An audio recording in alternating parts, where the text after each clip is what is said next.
Welcome class. स्वागत है सभी का स्टडी पाठशाला के ऑनलाइन यूट्यूब चैनल पर। और आज हम बात करने वाले हैं अपने कक्षा 10 के अध्याय 2 की। और अध्याय 2 में हम बात कर रहे हैं बहुपद और प्रश्नावली 2.2 की। प्रश्नावली 2.2 के सवाल नंबर 2 का पहला हमने अच्छे से कर लिया था एकदम। अब पहला अच्छे से कर लिया है तो बाकी के तो अपने ऐसे चुटकियों में हल हो जाएंगे। अभी आप लोग देखना कि दूसरे का पहला हम लोगों ने क्या कर लिया था, पूरा कर लिया था। अब हमें बात करनी है दूसरे की। कर लो भाई, आगे चलो, कहानी आगे बढ़ाओ। के माना, अब फटाफट वो बातें लिखो कि माना a x square plus b x plus c है, क्या है, बहुपद। के माना यहां पे लिख देना कि पी एक्स, ताकि कुछ भी लिखने की जरूरत नहीं बचे। सारा गड़बड़ हो रहा है ना, कोई बात नहीं, अपने पास और भी बहुत तरीके हैं। इधर आ जा भाई, कि ये हो गया पी एक्स बराबर a x square plus b x plus c. कहानी समझ में आ गई। क्योंकि या फिर दिया क्या है आपको कि अल्फा और बीटा शून्यक है, ये भी हम लिखते हैं शून्यक है। ये भी हमने माना किसके, पी एक्स के। अल्फा और बीटा क्या है, शून्यक है। इतना आप अपने हिसाब से लिख देना। उसके बाद आपको कुछ नहीं करना है कि दिया है कि अल्फा प्लस बीटा बराबर √2 और अल्फा बीटा बराबर 1/3। ये समीकरण नंबर 2 और ये समीकरण नंबर 1। आगे लिख देना we know that alpha plus beta होता है आपके -b/a के बराबर, और अल्फा गुणा बीटा होता है वो होता है c/a के बराबर। तो ये आ जाएगी आपके समीकरण नंबर 4 और ये आ जाएगी समीकरण नंबर 3।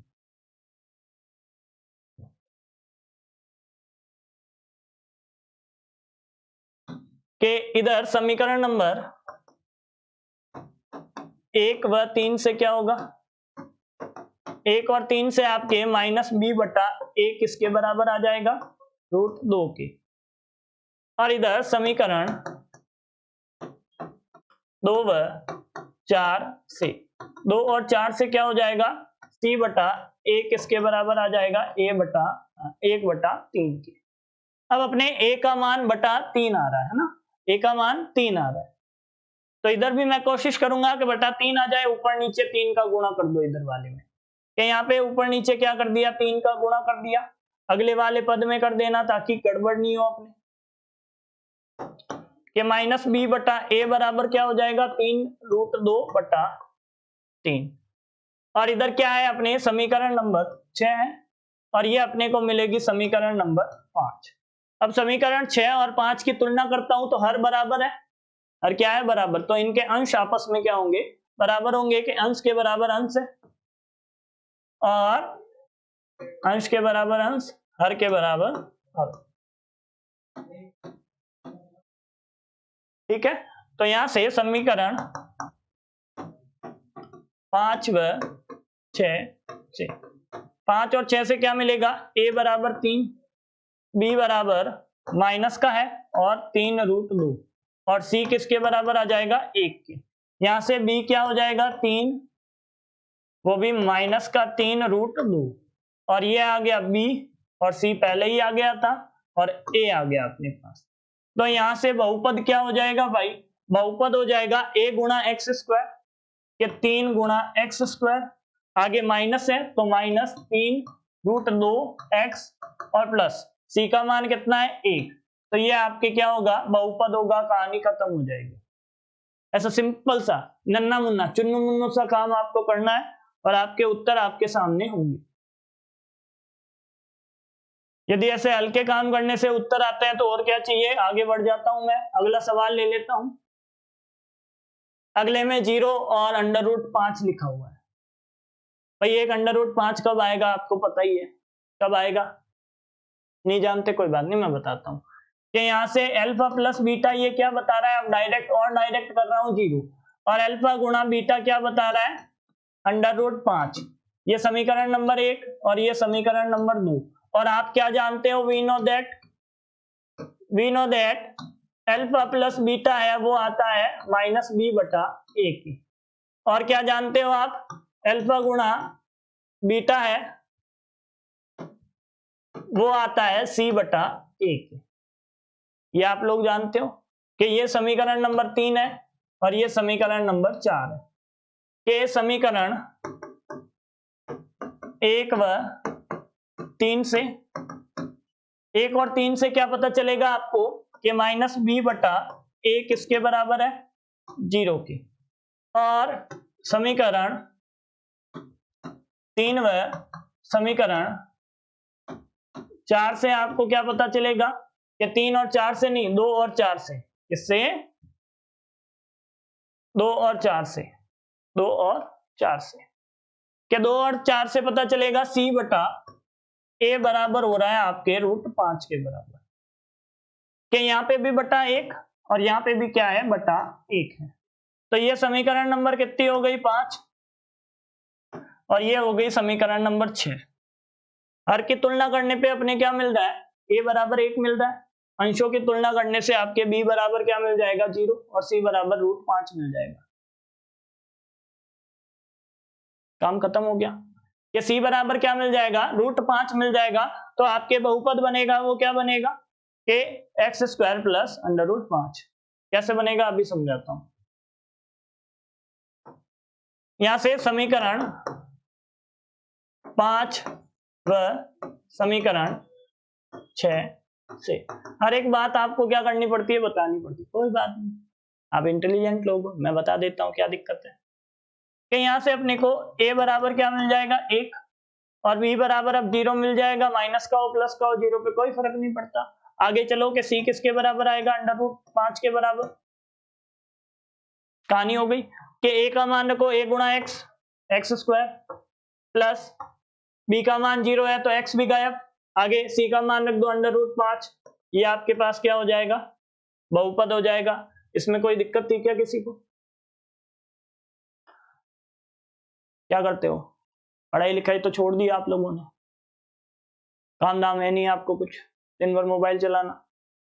अरे मोबाइल तो चला रहे हो, कोई बात नहीं, थोड़ी बहुत क्लासेस देख लिया करो। इंस्टा पे फोटो डालनी है, कोई नाच रहा है, कोई कूद रहा है, कोई कुछ कर रहा है, अरे पढ़ाई कर लो थोड़ी, काम आएगी आप लोगों के लिए। ये फोटोएं और ये वीडियो रील्स कुछ काम नहीं आने वाला। जो भी काम आएगी पढ़ाई काम में आएगी। आगे बात कर लेता हूं इससे कि चौथा, 1 और 1, ये क्या बोल रहा है कि अल्फा प्लस बीटा वो किसके बराबर आ रहा है, 1 के। मतलब हम बोलते हैं कि -b/a के बराबर आ रहा है। ये बात अपने को अब डायरेक्ट पता चल गई, अपना लेवल अप हो गया। अब डायरेक्ट काम करता हूं ना, आपको परीक्षा में पहले की तरह सारे काम करने हैं, अपनी फायर कॉपी में भी सारे काम ऐसे ही करने हैं। कि यहां से पता चला कि अल्फा गुणा बीटा भी 1 के बराबर है। मतलब ये क्या हो गया कि c/a, कि ये भी बटा 1, ये भी बटा 1। मतलब क्या हुआ, इन दोनों की तुलना करने से क्या मिला भाई, कि a का मान मिलता है 1, b का मान मिलता है -1 और c का मान मिलता है 1। ऐसा ही है क्या? अरे वाह भाई, और क्या चाहिए? और क्या चाहिए? ऐसा हो तो बहुत ही अच्छी बात हो। आगे इसका जो मिल जाएगा आपको, क्या मिल जाएगा समीकरण, वो क्या मिल जाएगा समीकरण, क्या, बहुपद। बहुपद होता है आपके, व्यापक रूप होता है x² + bx और प्लस c। क्या मिलेगा कि a का मान 1, b का मान भी -1 और c का मान 1। कहानी खत्म, कहानी खत्म। आगे चलो, अगला पांचवा लास्ट है, आई थिंक लास्ट नहीं है, सेकंड लास्ट है। इसके बाद एक और है अभी, कोई बात नहीं। ये क्या बोल रहा है कि अल्फा प्लस बीटा बराबर है -1/4 बराबर -b/a। ये बात हम लोग जानते हैं, अब डायरेक्ट करवा रहा हूं, दिक्कत मत लेना, टेंशन मत लेना। कि अल्फा गुणा बीटा किसके बराबर आ रहा है, इसके हिसाब से 1/4, और हम बोलते हैं c/a के बराबर होता है। समझ में आ गया? a की तुलना करता हूं तो a बराबर आएगा 4, b बराबर आएगा 1, क्योंकि ये प्लस प्लस हो जाएगा। कहानी समझ में आ गई? यहां से आगे बात करूं तो c बराबर भी क्या आएगा, 1। कि a b c का मान आपको पता चल गया। तो आपके बहुपद क्या हो जाएगा, a की जगह 4, b की जगह 1, तो ये x, c की जगह 1 लिख दो, बहुपद हो गया। आगे बढ़ू,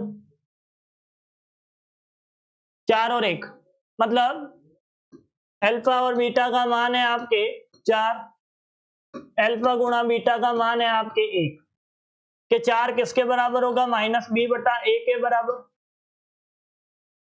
और ये किसके बराबर होगा, c बटा a के बराबर। मतलब बटा 1 और बटा 1 लिखता हूं तो a का मान अपने को मिल रहा है क्या, कि a का मान क्या मिल गया 1, और -b का मान मिल गया 4, और c का मान मिल गया 1, तो b का मान क्या होगा -4। कहानी समझ में आ गई? नहीं आ रही है तो पीछे का वीडियो पूरा देख लेना, कहानी पूरी क्लियर हो जाएगी, है ना, वो भी आपको दिखाई दे रहा होगा बार बार। कि a का मान रखता हूं तो x² माइनस 4x और प्लस 1,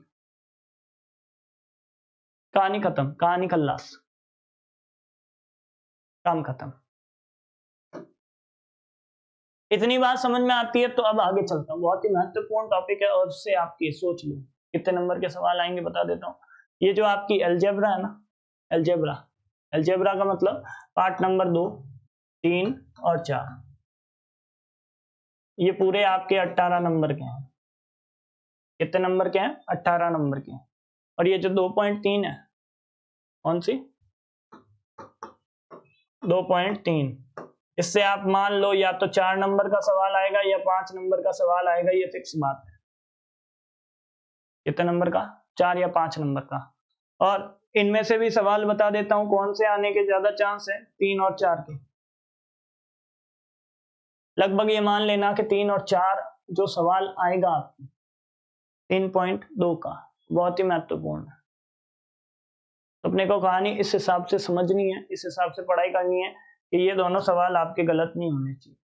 और एक एक स्टेप बाय स्टेप से आपको समझाऊंगा और बिल्कुल आसान तरीके से समझाऊंगा, गलती छोड़ूंगा ही नहीं, कहीं पे भी करने ही नहीं दूंगा, चिंता मत करो। कि आगे बात कर लेते हैं प्रश्नावली 2.3 की, गलती होगी नहीं, ये मेरी गारंटी है। कि आगे बात करता हूं कि अपने को क्या करना है, विभाजन करना है। इसका विभाजन करना है, बहुपदों का विभाजन करना है, विभाजन एल्गोरिदम की ये बात कर रहा है।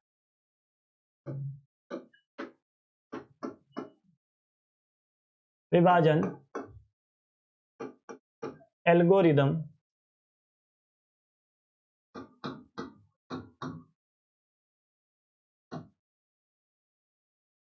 ये कुछ नया नहीं है, ये नया नहीं है, आप लोगों ने सीखा है।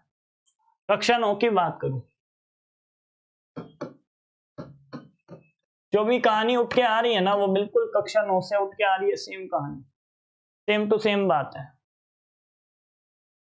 कि जो भी कहानी है आपके कक्षा 9 से निकल के आ रही है, और कैसे आ रही है वो मैं आपको समझाता हूं। वहां पे आपने एक बात पढ़ी थी, शेषफल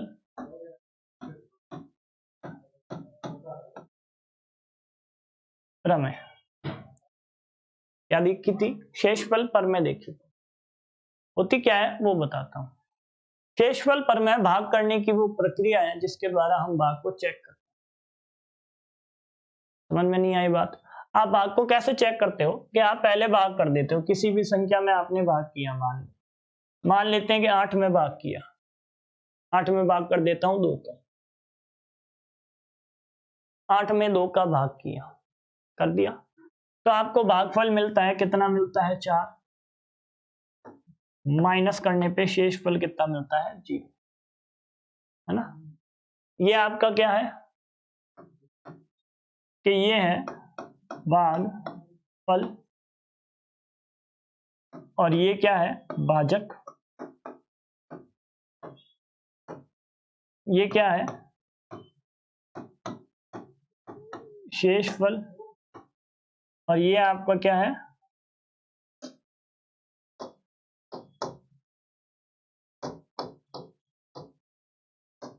भाज्य, ये आपका क्या है भाज्य। इतनी कहानी जिसको भी समझ में आई है, वो लोग क्या करते हैं कि भाग को कई बार चेक करते हैं। कैसे चेक करते हैं कि भाज्य बराबर भाजक गुणा भागफल प्लस शेषफल। इस प्रकार ये क्या करते हैं, अपने भाग को चेक करते हैं कि क्या उत्तर सही आ रहे हैं या गलत आ रहे हैं। वो लोग क्या करते हैं, इन दोनों का गुणा कर लेते हैं और इसको जोड़ देते हैं। गुणा करके जोड़ते ही आपके क्या आ जाता है, ये 8 आ जाता है। इसका मतलब यही हुआ कि ये भाग की एल्गोरिदम है, ये भाग करने का क्या है, फॉर्मूला है, सूत्र है, जो भी आप समझो, चेक करने की बात है। इसी को हम विभाजन एल्गोरिदम बोल रहे हैं, पर वो बोल रहे हैं बहुपद के साथ। किसके साथ बोल रहे हैं, बहुपद के साथ बोल रहे हैं। कि मान लो आपके पास कोई बहुपद है px, क्या है, कोई बहुपद है px, आप भाग करते हो gx का, है ना, और आपको प्राप्त हो जाता है qx, ठीक है। और जब आप भाग करते हो तो आपको शेषफल प्राप्त होता है rx। ये p, q और r कैसे प्राप्त हुए ये बता देता हूं। इनको r ही क्यों बोल रहे हैं, इसको q ही क्यों बोल रहे हैं। q का मतलब होता है इंग्लिश में क्वोशिएंट। क्या मतलब होता है, क्वोशिएंट। और r का मतलब होता है रिमाइंडर, जिसका हिंदी अर्थ होता है शेषफल, और क्वोशिएंट का हिंदी अर्थ होता है भागफल। इसलिए यहाँ q और r का काम में लिया है कि जब हम क्या करेंगे, हमें तो क्या पता है कि हमें तो ये 9th क्लास वाली शेषफल प्रमेय और ये जो आपके क्या है, ये आपकी विभाजन एल्गोरिदम है, वो एक ही बात है। ये विभाजन एल्गोरिदम क्या है,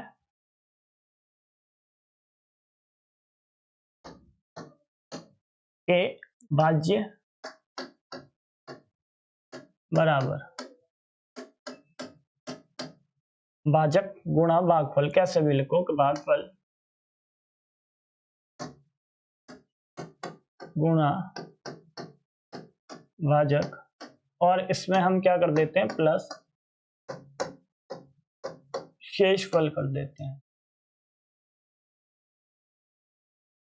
समझ में आ गई इतनी बात कि भाज्य बराबर भागफल गुणा भाजक या भाजक गुणा भागफल एक ही बात है, और उसमें शेषफल कर देते हैं, जोड़ देते हैं। तो यहां से इसकी ये फॉर्मेशन करूं तो भाज्य कौन है, px, मतलब भाज्य की जगह लिख दूंगा px बराबर भाजक की जगह क्या लिखूंगा, भाजक की जगह लिखूंगा gx गुणा qx, क्या लिखूंगा qx, और प्लस किसको कर दूंगा, rx को कर दूंगा। ये दोनों बातें विभाजन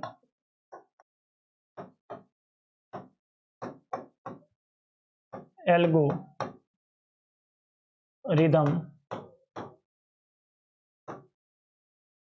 है। ये दोनों ही बातें विभाजन एल्गोरिदम है, और कुछ नहीं। अब इस बात से अपने कुछ निष्कर्ष निकलते हैं, वो सीखने लायक है। आता है अपने को भाग करना, आता है बहुपदों का। जिसको नहीं आता है उसको बहुत ही अच्छे से, आराम से, लल्लू पल्लू तरीके से समझा दूंगा। इस निष्कर्ष से हम बहुत सारी बातें जानते हैं। क्या क्या जानेंगे अभी देखना आप लोग।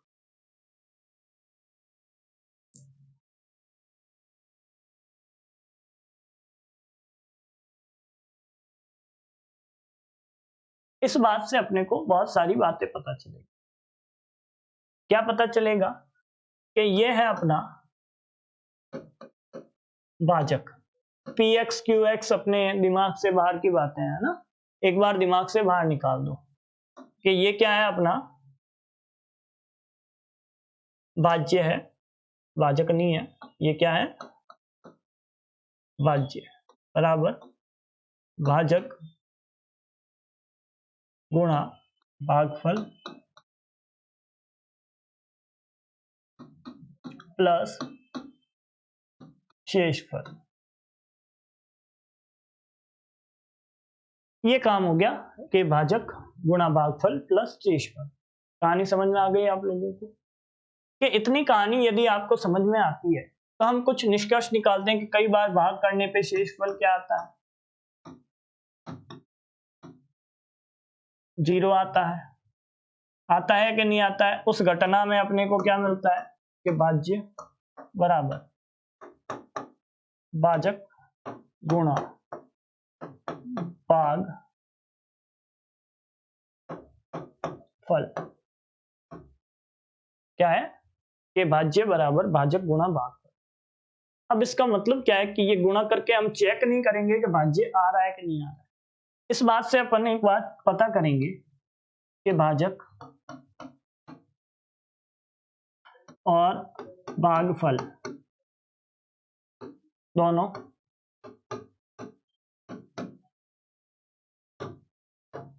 भाज्य के गुणनखंड हैं। क्या है, ये दोनों गुणनखंड है। इस बात का अपने को पता चला कि भाज्य की बात करूं तो इसका गुणनखंड, भागफल की बात करूं तो भी भाजक का गुणनखंड। ये चीज सीखने लायक है। बात समझ में आ गई आप लोगों को। अब जो भाग करते हैं कब तक करते हैं और क्यों करते हैं उसके बारे में समझाता हूं। एक और तथ्य है आप लोगों के पास, जब हम भाग करते हैं तो अपने शेषफल कब आ गया इस बारे में कैसे पता करोगे कि ये आप भाग करते हो, है ना, ये आपका px है, ये आपका gx है ना, ये आपका क्या है qx है, और भाग करने पर आपको क्या मिलता है, शेषफल मिलता है, चाहे 0 के बराबर मिलो चाहे कुछ भी मिलो। भाग तब तक लगाते रहोगे जब तक gx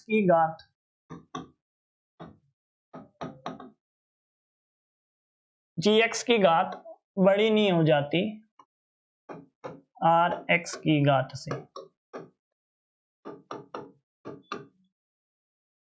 rx की घात इससे छोटी होनी चाहिए, बराबर भी नहीं, छोटी ही होनी चाहिए, वहां तक आपको भाग लगाना है। तो ये घटना भाग खत्म होने की घटना है, इससे आगे भाग नहीं लगेगा। कहानी समझ में आ गई सब बच्चों को। अब सर भाग भाग भाग, आप कब से ही भाग चिल्ला रहे हो।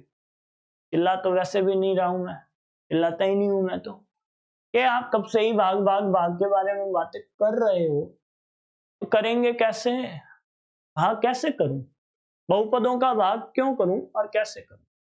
बहुपदों का भाग हम शून्यकों के हिसाब से करते हैं, बहुपदों का भाग गुणनखंड निकालने के लिए भी करते हैं, बहुपदों का भाग भाजक और भाज्य निकालने के लिए करते हैं। ये तो सीधी सीधी सिंपल सी बात है। भागफल क्या आएगा वो भी देख लेते हैं हम लोग। मेन अपना जो मोटा मोटा काम है वो ये है कि अपने को गुणनखंड निकालने हैं। जब गुणनखंड निकल जाते हैं कि किसी भी बहुपद को रेखिक के गुणनखंड में तोड़ देता हूं, इसमें रेखिक के टुकड़ों में यदि तोड़ देता हूं तो रेखिक को 0 के बराबर करके उसके शून्यक भी निकाल सकते हैं। क्या निकाल सकते हैं, उसके शून्यक भी निकाल सकते हैं।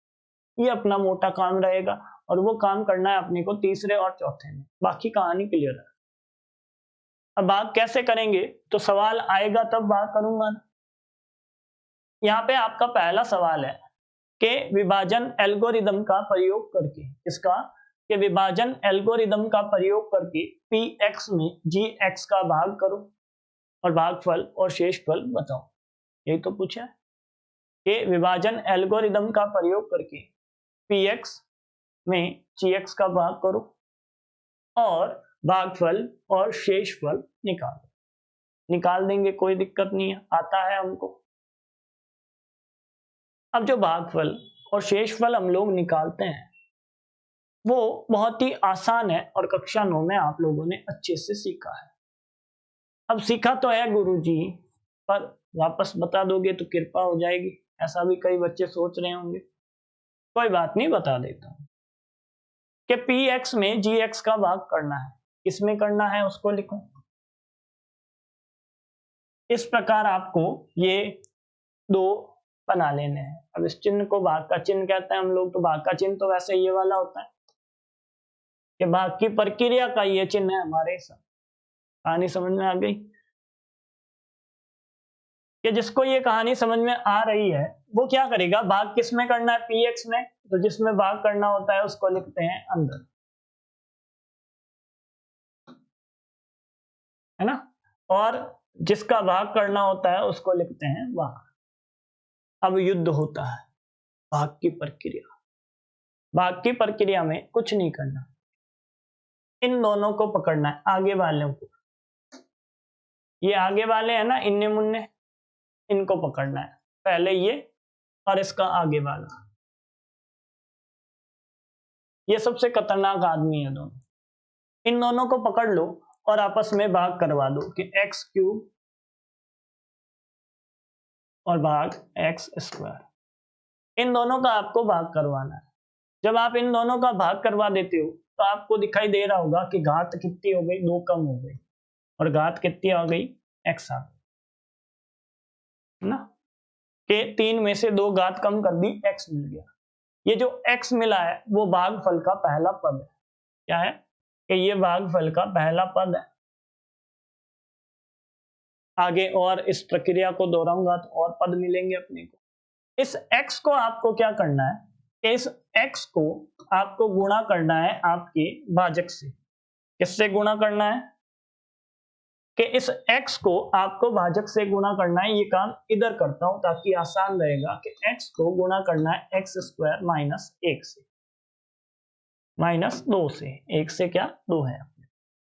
अब जब इसको गुणा करूंगा तो जो पहले आपके x क्यूब दिखाई दे रहा है वो मिल जाएगा, आगे गुणा करूंगा तो कुछ और मिलेगा कि 2x मिलेगा। अब इसके नीचे तो लिख लो, इसके नीचे क्या कर लो कि x क्यूब लिख लो, लिख लिया। आगे आगे x स्क्वायर नहीं आ रहा है ना, x स्क्वायर वाले को खाली छोड़ लो, और आगे कौन है, 2x है, तो x वाले के नीचे किसको लिख लो, माइनस 2x को लिख लो। ये काम हो गया आपके। जब ये काम हो जाता है तो आपको क्या करना है, इस प्लस वाले को माइनस बना देना है और इस माइनस वाले को प्लस बना देना है ताकि हम इसको काट सकें। अपना उद्देश्य है माइनस करना, है ना, कि माइनस करने के बाद ये क्या आएगा कि माइनस 3x स्क्वायर, आगे कौन आएगा आपके प्लस 7x और माइनस 3। ये बात समझ में आ गई आपको कि ऊपर तो आया x, ये है x minus 2, x square minus 2, इन दोनों का आपको गुणा करना है। ये भाग करने की प्रक्रिया होगी। अब आगे सेम काम करना है आपको। सेम काम क्या करना है, इसके लिए भी इन दोनों के साथ जैसा किया था अब इन दोनों के साथ करो सेम काम। तो आपको एक्स स्क्वायर के आगे जोड़ के या घटा के क्या लिखना है वो मिल जाएगा। कैसे मिलेगा, अब आप माइनस 3x स्क्वायर में इस x स्क्वायर का भाग करोगे तो ये दोनों तो कैंसिल और आपको मिल जाएगा 3, वो भी माइनस का। इस माइनस के 3 को यहाँ पे लिख दो और क्या कर दो, इस माइनस के 3 को लिखने के बाद आप क्या करोगे, माइनस 3 का गुणा एक्स स्क्वायर माइनस 2 से करवा दोगे। करवा दिया, जब गुणा करवाओगे तो आपको माइनस 3x स्क्वायर और प्लस का क्या मिल जाएगा, 6 मिल जाएगा। मिल गया। आपको कुछ नहीं करना, यहाँ पे माइनस 3x स्क्वायर लिखना है और उसके बाद इस 6 को संख्या के नीचे लिख देना है प्लस 6। कहानी समझ में आ गई आप लोगों को, कहानी क्लियर है। कहानी समझ में आने के बाद इस चिन्ह को, जो माइनस का है उसको तो हमेशा प्लस बनाओगे और जो प्लस का है उसको हमेशा माइनस बनाओगे। बना दिया, चिन्ह चेंज करने के बाद इसको तो उड़ा दो, 7x का 7x लिखो और आगे देखो कि माइनस का और माइनस का क्या उत्तर देगा, माइनस का उत्तर देगा और इन दोनों का आपस में योग कर देते हैं तो आता है 9। अब ये तो आपका भागफल है और ये आपका क्या है, शेषफल है। ये ऊपर भागफल, ये नीचे शेषफल। अब आपको कैसे पता चला कि भाग खत्म हो गया, कैसे पता चला कि ये शेषफल है। यहाँ पे आप इसकी घात देखो कितनी है, घात 2 है और यहाँ पे घात देखो कितनी है, यहाँ पे घात 1 है। क्या 2 छोटा है या 1 के बराबर है क्या, नहीं। अपने को ये देखना है कि इसकी घात बड़ी होनी चाहिए इससे। जब शेषफल की घात छोटी हो जाए भाजक की घात से तो आपके भाग पूरा हो गया। यदि बराबर भी आती है, यहाँ पे x होता तो एक बार भाग लगने के और चांस होते। तो इससे कहानी आपके क्या हो जाती है, खत्म हो जाती है। आप लिख देना कि भागफल ये है और शेषफल ये है। तो भाग करना आप लोगों ने सीख लिया है, बाकी की प्रक्रिया हम अपनी अगली क्लास में करेंगे। और आप प्यारे बच्चों से एक बार तो मैं आज अलविदा ले लेता हूँ, कल फिर मिलेंगे। और आप क्या करोगे, इस स्टडी पाठशाला को टच कर दो, एक बार काम हो जाएगा। और सबके साथ शेयर करो ताकि मेरा काम भी हो जाए।